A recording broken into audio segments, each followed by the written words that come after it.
सांगोला शहर हद्दीत अवैध वाळू वाहतुकीवर कारवाई करत पोलिसांनी सुमारे 6,07,000 रुपये किमतीचे टाटा इंट्रा पिकअप वाहन जप्त केले. ही कारवाई 20 ऑगस्ट रोजी पहाटेच्या सुमारास करण्यात आली.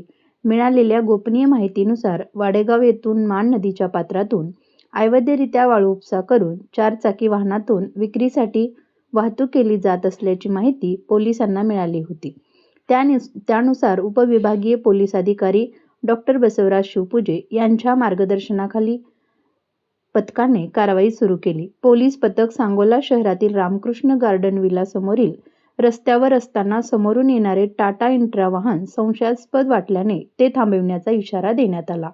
वाहन चालकाने वाहन रस्त्याच्या कडेला थांबविले, मात्र पोलीस पथक वाहनाजवळ जात असताना चालकाने तेथून पळ काढला.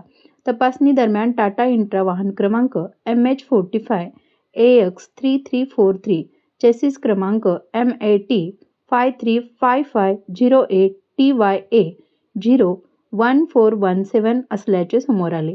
वाहनाची अंदाजे किंमत 6,07,000 रुपये असल्याचे नमूद करण्यात आले आहे.